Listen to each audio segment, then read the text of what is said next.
সংগ্রাম চলবে। জি, আসসালামু আলাইকুম। আমি অনেকেরই সুপরিচিত, বাংলাদেশের অধিকাংশ লোকে প্রায় আমায় চিনে। তো আসলে আমি কোনো ভালো মডেল না, বা কোনো অ্যাক্টরও না, কোনো ক্রিকেটারও না। তো আসলে আমার চেনার উদ্দেশ্য হচ্ছে, প্রায় বাংলাদেশের 20টা জেলার মতো আমি ভ্রমণ করছিলাম। তো সেখান থেকে হয়তো আমায় অনেকেই চিনে, যদিও ভালো কোনো পরিবেশের লোকজন আমায় চেনে না। তো আসলে আমি একটা কথা সবার সামনে পরিষ্কার করার জন্য আসলে ভিডিওটা করলাম। তা আসলে এরকম ভিডিও করা বা ক্যামেরার সামনে নিজের ফেস তুলে ধরা ওসব আমার পছন্দ না। আমি এমনিতে একটু লাজুক, ঠিক আছে? তো অনেক লজ্জাবোধ আছে আমার ভিতর। আসলে আমি একজন বাঙালি, মনে করেন আমি বাঙালি। তো বাঙালির সেন্টিমেন্ট আমার ভিতরেও কাজ করে।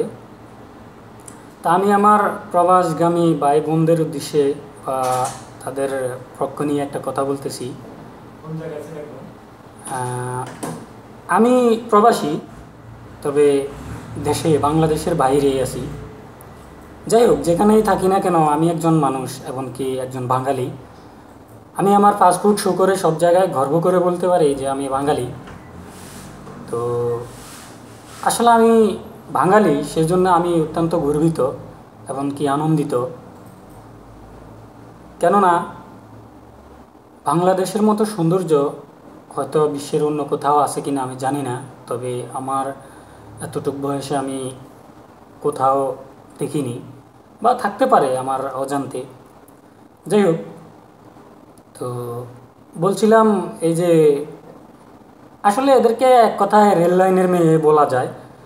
রেল লাইনে থাকে এরা সব সময়, বা রেল লাইনের ছেলেদের সাথে, টোকাইদের সাথে, বা আরও আছে না এই লেভেলের অনেক মানুষদের সাথে যাদের উঠা বসা, তো এদেরকে এক কথা রেল লাইনের মেয়ে বলা যায়। যদিও এদের চাইতে হাজার গুণ সুন্দরী পতিতালয়ে দেহ বিক্রি করে বা এইসব আর কি। তো এরা তো সামান্য, খুবই জঘন্য, ঠিক আছে? এরা তো রেল লাইনের বলা যায় এক কথায়। তো রেল লাইনের মেয়েরা বলল কি যে টাকা দিয়ে সব কিছু হয় না, টাকা দিয়ে সব বিচার করা যায় না। এরা কি এদের চাইতে হাজার গুণ সুন্দরী উলঙ্গ পাওয়া যায় সারা রাতের জন্য টাকার বিনিময়ে, এরা জানে? জানে না, ঠিক আছে? তো এরা বলল, এটা এরা আরও বলল যে প্রত্যেক প্রবাসীরা প্রবাসে আসে বা বিদেশে যায় সেক্স করার জন্য, সেক্সুয়ালে জড়ানোর জন্য, হ্যাঁ, তাদের চরিত্র নষ্ট করার জন্য। হ্যাঁ, আমি মানি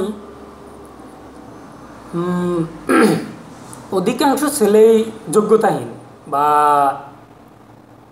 অক্ষর জ্ঞান নেই যাদের মধ্যে। হ্যাঁ, তারা সবাই তো আর অক্ষরজ্ঞানহীন না, বা সবাই তো অপদার্থ না। এমনও তো আছে যাদের মধ্যে কিছু পদার্থ আছে, ঠিক আছে? তো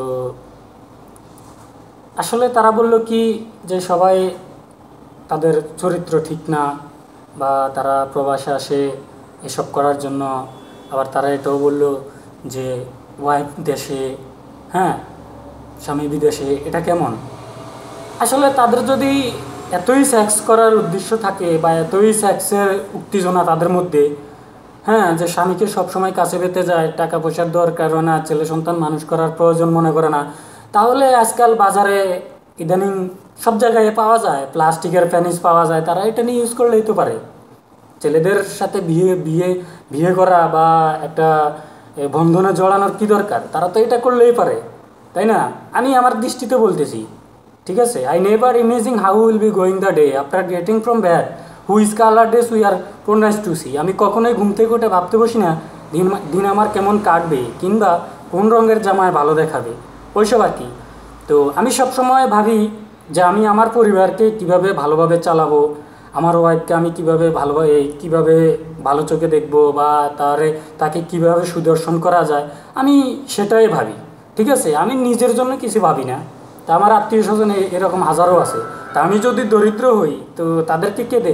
আমার পুরো ফ্যামিলি যদি দরিদ্র হয়, সবাই যদি আমার প্রতি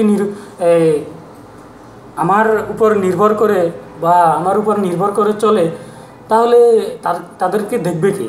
হ্যাঁ, যদি আমি বাংলাদেশে অক্ষম হই তাহলে অবশ্যই, বা আমি যদি বাংলাদেশের চাইতেও 2 টাকা বেশি কামাতে পারি বিদেশে এসে, তাহলে মন্দ কি?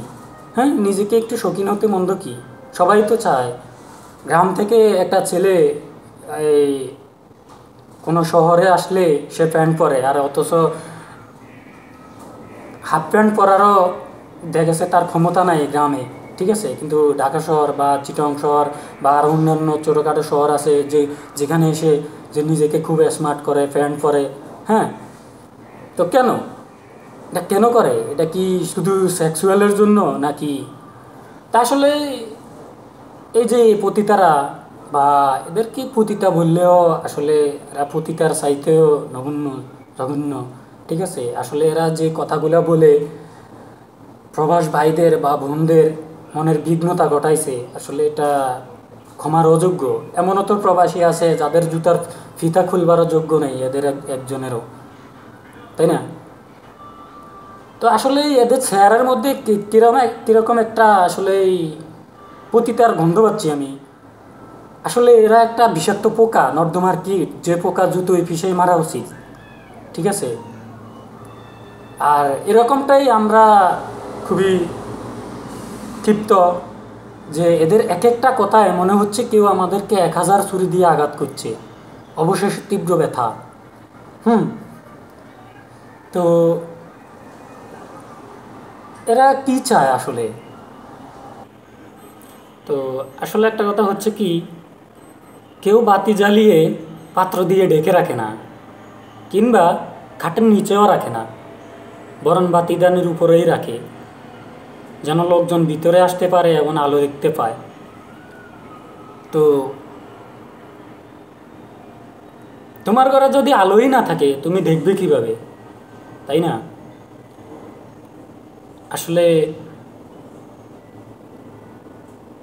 অবহেলিত, বঞ্চিত বা খুবই দরিদ্র লোকের হাহাকার এরা দেখতে পায় নাই তো কিভাবে দেখবে? আসলে একটা প্রবাস যদি সারা এক মাসেই আয় করে 20 থেকে 30 হাজার, কিন্তু একটা পতিতা একদিনে 20,000 টাকা ইনকাম করা সম্ভব। দেখেন, পতিতারা এমন হয়, তারা যখন হোটেলে থাকে বা পতিতালয়ে থাকে তখন তখন কোনো রিক্সাওয়ালা যদি তাদের ভোগ করার জন্য যায়, হ্যাঁ, তখন তারা ওই রিক্সাওয়ালাকে তখন চার চার বলতে থাকে, চার বলে। আর দেখুন, যখন তাদের হোটেলিং টাইম শেষ হয়ে যায়, যখন তারা রাস্তায় বের হয়, তখন মনে হয় কোনো মন্ত্রীর মেয়ে বা কোনো মিনিস্টারের মেয়ে, মনে হচ্ছে তারা আভিজাত্য আর সম্ভ্রান্ত পরিবারের মেয়ে। তাদের কাছে থাক দূরে থাকা, কাছে যাওয়া থাক দূরের কথা, আসলে তাদেরকে দূর থেকে দেখেই সন্তুষ্ট থাকতে হয়। তারা আসলে কি সামনে এসে সুগন্ধ ছড়িয়ে চলে যায়, এরকম একটা ভাবে থাকে তারা। তাদেরকে ছোঁয়া থাক দূরের কথা, তাদেরকে কাছ থেকে দেখাটাও মনে হচ্ছে যে আমাদের বিরাট অন্যায় হয়ে যাবে। আর দেখুন, এরকমই তাদের স্বভাব। তাদের ভাবটা, রাস্তায় যখন চলাফেরা করে তাদের ভাবটা কোটি টাকার থাকে, আর যখন পতিতালয়ে থাকে তখন একটা রিক্সাওয়ালাকেও তারা সম্বোধন করে। হ্যাঁ, তো তাদের মুখ থেকে আর কী বা ভালো কিছু আশা করা যায়? হ্যাঁ, আর এরা তো পড়াশোনার নামেই আসলে দেহ ব্যবসা করে বেড়ায়। এই আজ ওর সাথে কাল ওর সাথে হাজারটা ছেলেপেলেকে এরা নষ্ট করে, বা আজ এর সাথে ঘুরে কাল ওর সাথে ঘুরে। এদের তো আসলে হয়তো পূর্বপুরুষরাই এরকম ছিল।